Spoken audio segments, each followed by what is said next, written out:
To fear is In war, fear itself. there is no substitute for victory. Let us never negotiate out of fear. We stand undivided, forever united, fighting hand in hand for the liberty we've earned, for glory and honor, for our sons and daughters, ever mindful of the lessons we've learned. Let the torch of freedom burn.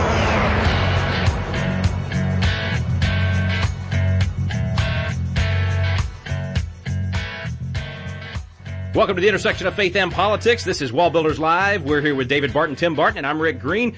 Guys, Alliance Defending Freedom, we've had them on our program an awful lot talking about cases that they're dealing with, but one particular area near and dear to, I know, all of our hearts because we pay a lot of attention to the youth and our college campuses. They have been fighting tooth and nail on college campuses to defend young people, to simply be able to speak about their faith.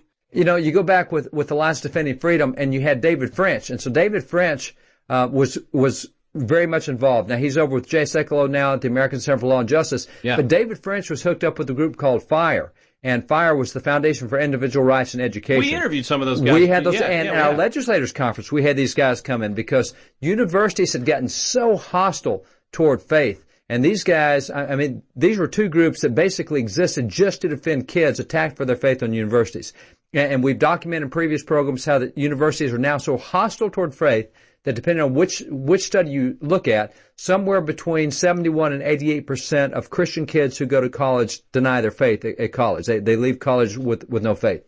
And so it's very hostile. We got lots of stories about where the kids will walk into the classroom. They're Christians. They're bold with their faith, and the teacher will just set them up by saying, "Well, how many of you are Christians?" And all raise their hand because they're not ashamed of the gospel. And he says, "You won't be when you leave this class," and just announces it right then. We've got the instance where that they had you had professors who would have you write Jesus Christ on a piece of paper, then you have to throw it down on the floor and stomp on it. So all this stuff was going on. So these two legal groups come alongside all these kids to help them, because you don't do that with any other philosophy. I mean, you don't attack philosophy. This is supposed to be the marketplace of ideas. Well, it is unless you're conservative or biblical, and then they go after you. And so out of all those experiences that they've had for years and years and years, there's a pretty good script in there for a movie. I mean, because a lot of people do not understand what goes on at university level and the hostility that is so aggressive, because anybody that's got kids at university, well, those parents, that wasn't going on when they were there, so they can't imagine it's really going on when their kids are there. And so it really does form a great script line, and that's what has happened. Out of all these scores of cases from these groups, there is now a movie out called God's Not Dead. And it is exactly that. It is following a kid into a university classroom, and he gets attacked on the first day for his faith. And what does the kid do? And you know, does he end up being one of the 71 to 88%, or does he end up being on the other side that maintains his faith? And the thing is, if you get attacked, you'll either give up or you'll be stronger, one or the other. And how much of that, in terms of them walking away from their faith, is our fault for not preparing them better? Well, that's a great point and a great question. The reality is, the reason most kids walk away from their faith is what it talks about in Peter. I think 2 Peter or 1 Peter 3:15, where it says that you need to be prepared to give a reason for the hope that you have. And most kids don't know what they believe. And when you don't know truth, it's easy to believe a lie. And especially if no one's ever walked you through the fundamental doctrines of your faith, the tenets of your faith, why we believe what we believe, then when you get to college and the professor says that there's no way you can explain the virgin birth, and you go, you know what, you're right, I really don't know why I believe this, or the transfiguration of Christ. How can you believe that a girl's got pregnant and that she didn't have sex? Come on. Yeah. Who in their logical mind? Virgin birth? You got to be stupid to believe that. Boy, your parents and your church really took you down a dumb road, dummy. And so by the time you get somebody with 14 PhDs telling you that, but see, I've done that to parents. I will ask parents the same thing. I'll say, hey, do you believe the virgin birth of Christ? I'll ask this to churches, and they'll all raise their hands and give me 5 reasons you believe that. I have yet to have one person in one church give me one reason why they believe that. Yeah. And so, you know, we raise our kids to believe stuff, but we don't tell them why they believe what they believe. Yeah. And so you get somebody out there who goes after them with reason, and they're dead meat. So what do we do to turn that around? I mean, this movie we're going to talk about today is a big part of exposing what's happening on the campus. But what can we do to prepare the students better? I think one of the things very fundamental is we have to get back to helping our kids understand why we believe what we believe. we don't just do what we do because it's what we've always done. That, the old story with the ham, and we cut off half the ham and throw it away when we cook it. Why? Well, because of what we've always done. Well, turns out great-grandmother didn't have a pot big enough for the whole ham, but we don't know why we do what we do. And so the reality is we have to help our kids understand the reason we believe what we believe is not because we have a blind faith. Obviously, as Christians, we operate according to faith, but it's not a blind faith. And sometimes we mistakenly tell our kids, well, you just have to believe, you have to have faith. Well, you do have to have faith, but God has given us a lot of evidence to support the reason that we believe what we believe. The fact is, it requires more faith to be an atheist than it does to believe in God and believe in Jesus, because there is evidence that supports what our faith is, but we have to help our kids understand why we believe what we believe. And you have to know what that evidence is, because if you don't know, you're sitting duck. And so it really boils down, do we love God with our heart, soul, spirit, but not our mind? And that's where we've been for a few generations. So we don't love God with our mind. We can't defend why we love Him or why we believe what we believe. And that's actually what most youth pastors encourage their kids today. We want to love God with all your heart and with just your heart, and just love God and connect with God and feel God and experience God. Yeah, exactly. And because of that, it's an emotional appeal. And granted, I've worked with kids for years. And I want kids to have God experiences, but I don't want that to be the tone of the life they live. I want you to know why you do what you do. And so that's part of loving God with not just your heart, but with all of your life. And that includes your mind and the thoughts you think. But we got to help kids understand to think the right way. I've got to throw a little commercial in here, because you and David Pate, another one of our speakers, do these Truth Be Told conferences across the country. And you've been doing these for Christian schools, Christian kids, Christian youth groups, churches, biblical worldview stuff on how to think, and it really boils down to apologetics. Yeah. And apologetics is a term from 1733. It's a Latin term, and it deals with the art of defending one's beliefs. And so whether it's apologetics for atheism, whether it's apologetics for liberalism, whether it's apologetics for conservatism or constitutionalism, it's being able to defend your beliefs. And so that's really what we have to teach. And that's what this movie does a great job of looking at, is defending beliefs on both the non-God side and the God side, because you got to be able to defend what you believe. And so it's amazing how well this movie has done. It is now just out, and it is racking up the viewers. And as we go to break, Tim, website where folks can learn more about those conferences, because I know there's a hunger and there's a need for that information. I know there's a lot of schools and programs that would love to have you in to do that. How can they get a hold of you to do that? On WallBuilders.com, there's a link where they can schedule a speaker, and it has a link for the conference for Truth Be Told. They can find out more information, because we really love to help people be equipped with knowing why we believe what we believe.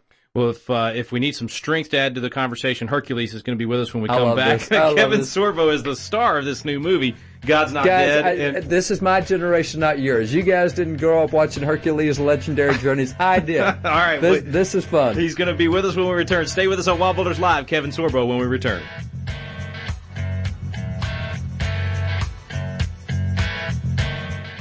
I'm Professor Radisson. This is Philosophy 150. Fill in the papers I've just given you with 3 little words. God is dead. When your faith is tested, would you fight for what you believe? I actually believe in God. To me, He's not dead. He's alive. God's not dead. He's surely alive. God's Not Dead, the movie. Join the movement at the box office and say, God's not dead. He's surely alive. Now playing. Rated PG. For more information, go to godsnotdeadthemovie.com. Let the torch of freedom burn.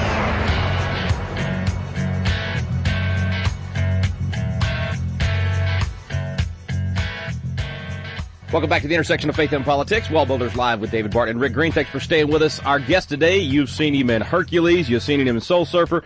A lot of other movies and television. Kevin Sorbo is with us. Thank you, sir, for joining us today.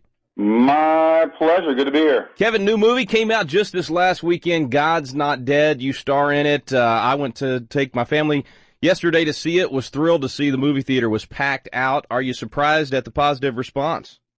Not a lot. I mean, you look at the success of previous movies in these last 5 years, 6 years. You look at Passion. You look at The Blind Side, Courageous, Fireproof, all these other movies.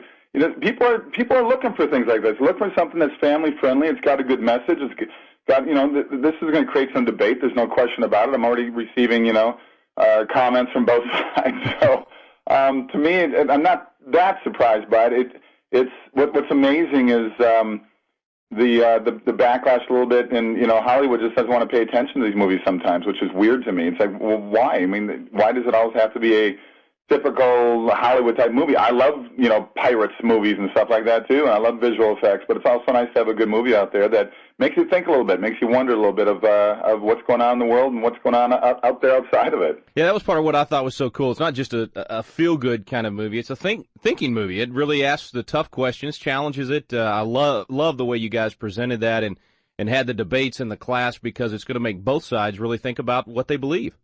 Yeah, there's no question. That's what the movie, I think that's what PureFlix wanted to put out there. They wanted people to get out there and just at least think about it. I don't want to preach to the choir with movies like this. I want the choir to come to the movie, certainly, and I want them to spread the word a little bit. But I want those pole sitters, those agnostics out there that think, maybe there's something, maybe there's not. And even the atheists of the world, that seem to get so angry about something they don't believe in.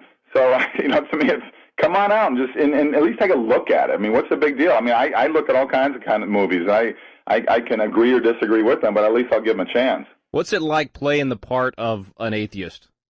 Well, I don't live like one, but I know plenty of them. So I don't know plenty of them, because there's not as many as there are people that are actually believe in God. So, but I have friends who are atheists. We've had discussions, we've had debates, and I've met ones that just get very angry about it all. And I always laugh every time. I laugh. I feel sad at the same time, but laugh every time I hear some atheist group coming out and complaining about a nativity scene somewhere. And I'm like, going, you know what? You say that offends you. Offends you, here's something you don't believe in, yet it offends you. Well, it offends more people that you take it down, but this country doesn't seem to rule anymore with the majority. There's no majority rule. There's just those who want to have the highest and most squeakiest voice, so to speak. And I think people are getting tired of it. I think the majority is starting to wake up a little bit and say, enough is enough. Yeah, I like the way you put that, too. I mean, if it's something they don't even believe in, why should it offend them so much? They should be the ones laughing it off and saying, if they believe that way, then... Yeah. Oh, those poor Christians, those right. Silly saps. Exactly. You'd think that's the way it would be. What is your hope for the movie itself in terms of impact out there in the culture? What's been amazing is the response I'm getting from friends, and I'm looking at the Facebook and Twitter feeds have just exploded. Just the majority of people are saying, we're going to this movie. It's renewed my faith. I've had letters, emails coming in from with their children saying, we walked out, my 6-year-old said, Dad, I'm going to give my life to God. I mean, it's amazing to see what a movie like this does. I didn't jump in here to maybe convert people or to strengthen people's faith. I jumped in because I liked the content. I also liked the character. I said, I'm an actor. It's fun for me to play different roles, and why not? Why not play? Atheists are just as real as anybody else. And I said before, I've got atheist friends. They're wonderful people. They're good people. They get big hearts. They help out with charities, all kind of stuff. They just don't believe that something started all this. And I do. I think that there's something way greater than us that made this planet, made all the stars, and made all. I mean, it's too. This movie points out the scientific fact that God does exist. Yeah, that's what I thought was so great, was using the philosophers, using a lot of those statements, and making people use their minds. I mean, I think too often in the church, Christians tend to just go with the emotions and not use reason to defend what we believe. And I got to tell you, Kevin, my kids came out of the movie, even my young kids, with a desire to learn more about the reasons and the science behind what we believe. So it really had a very positive effect on them. My daughter even came out and said, oh, that's one of my favorite movies now. I mean, I was really surprised. I expected them, in fact, they were a little hesitant about going because, it's a debate movie. What is this about? So it had a tremendous impact on all four of my kids. So I'm kind of hoping that's just anecdotal of a bigger picture, that it'll inspire a lot of young people out there to really want to learn more in this arena. Yep, I'm hoping you're right. And I think it will. I think it's going to make people really sort of stand up and maybe speak out a little bit more and not be so hesitant. I mean, it's the mainstream media. They make Christians out to be just whack jobs, and they just attack them, and people sit there and take it. And if you say one little thing about Muhammad and the Muslim world, like do a cartoon like they did in Denmark years ago, they scream for beheading and just killing, and it's so blatantly obvious what's going on out there, and yet, let's be quiet. Let's not say anything about this. Well, how is that in Hollywood itself? I mean, do you expect any kind of backlash to you personally for starring in a movie like this? Well, it's already happened to me. I mean, I'm one of the true independent voters in Hollywood. But if you're an independent, that makes you the devil, even that way. So I vote with my head, my heart, my gut, my brain. I look at both sides of the issues that anybody and everybody's running for political office, whatever it may be. And but that's enough to get the angry crowd that, if you're not in their corner, you are the devil. And, it's amazing. Here's a business that screams for tolerance, screams for it, yet they have none themselves. They scream for freedom of speech, but only if you agree with what they say. I mean, it's so obvious and so blatant. It's just, I usually wouldn't believe what I hear on sets. I would love to do a documentary, just have some hidden cameras around so people can see how angry and just vile people are towards anybody that disagrees with them. It's weird. I'm not that way at all. I don't, I expect people to have differing points of view. I don't have a problem with that. I'm a very live and let live kind of guy. But unfortunately, that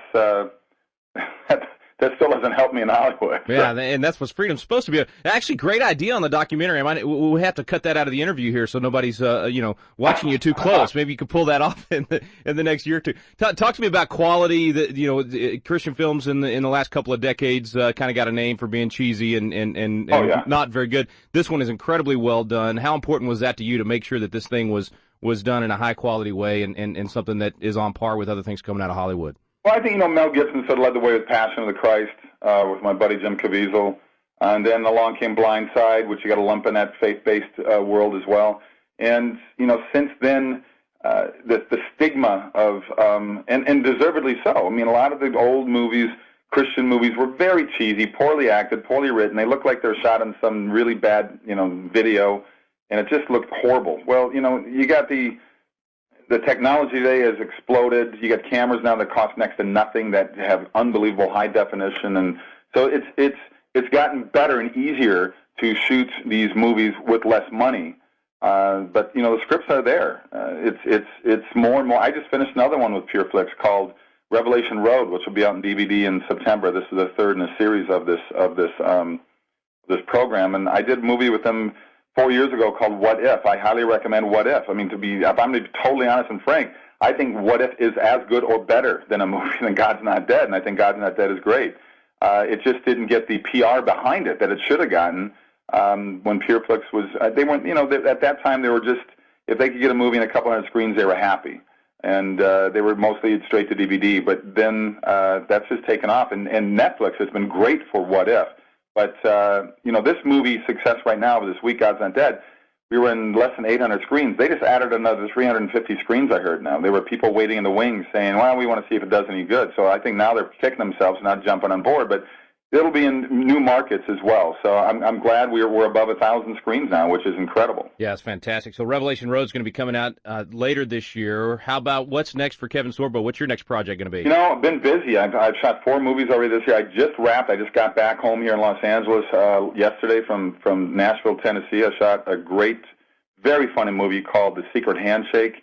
It's going to be out hopefully in theaters by the fall. They're going to have a quick turnaround on it. It's another just story-driven, actor-driven piece. It's a comedy movie. Anybody who's got a kid is going to love this and laugh and cry along with it. It's not faith-based. It's just a straight family comedy from Howie Klausner.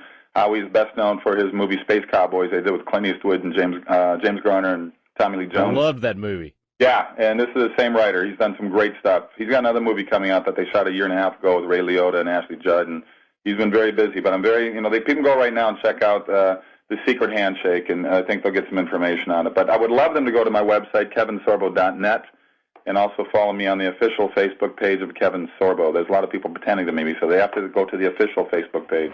Excellent. We'll do links, both of those, at wallbuilderslive.com today to make it easy for folks. Kevin, thank you, brother. God bless you for a great movie. Appreciate the quality, appreciate the message and everything that's in it. Appreciate all the hard work you're doing, and we appreciate your time today. Thanks for coming on. My pleasure. All the best to you guys. Back in a moment with David Barton.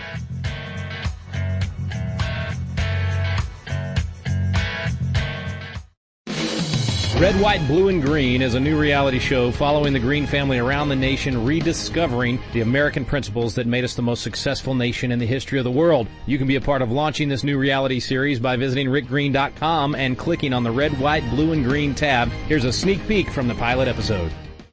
Rick Green coming to you live from the Lone Star State of Texas, a beacon of hope and freedom to liberty lovers around the world. Today I'm thinking about why do we do what we do? Because everywhere we go as a family, when we're traveling and speaking, someone comes up to us and ask, where's the hope? Is it over for America? They genuinely feel like the stars and stripes are fading.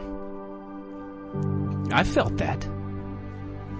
But when I look at my family, whether it's my son Trey and his drive to exceed expectations, or Reagan and his love for serving and teaching other people, Cameron and her determination to outperform her brothers in everything she does, or my little stagehound Rhett and his boundless enthusiasm. Through their eyes, I see a vibrant nation. When my children stand in the birthplace of the Constitution, or on battlefields where patriots gave their lives, I can see in them a rekindled flame of the American spirit.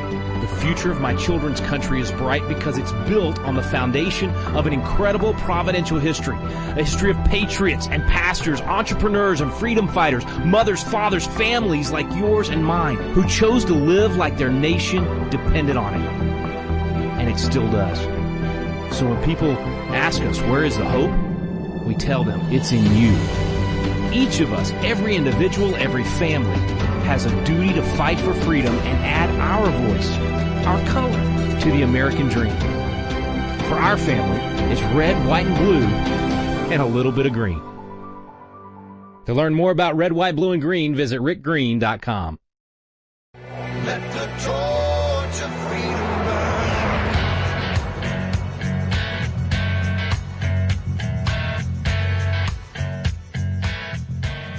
Welcome back to WallBuilders Live. Thanks for staying with us. Thanks to Kevin Sorbo for taking time to share with us a little bit about the movie God's Not Dead. We're back now with David and Tim Barton.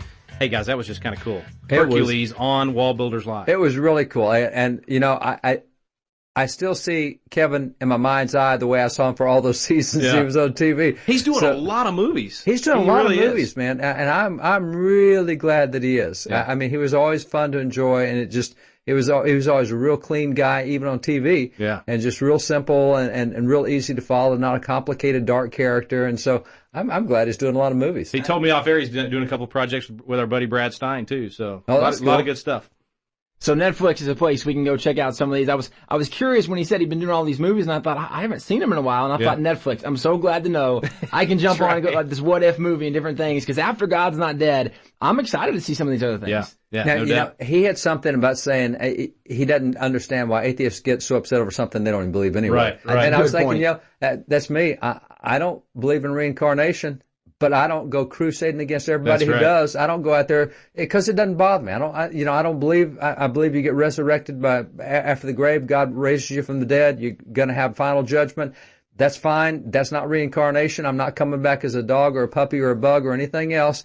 But I don't have to go out and crusade against everybody who believes that. Right. And so for atheists, man, what is the deal? Why don't you just laugh at us and say, you guys are so dumb to believe that there's life after death or God, whatever. If it doesn't threaten your belief system, then why do you react? Then why should you be bothered by it? That goes back to the old Texas axiom that if you're throwing a rock in a pack of dogs, the one that gets hit the hardest That's barks right. the loudest. And, despite what they say, their behavior doesn't seem to line up. Now, and listen to what Kevin was saying and think about the movie and the storyline that you got there, which is so cool.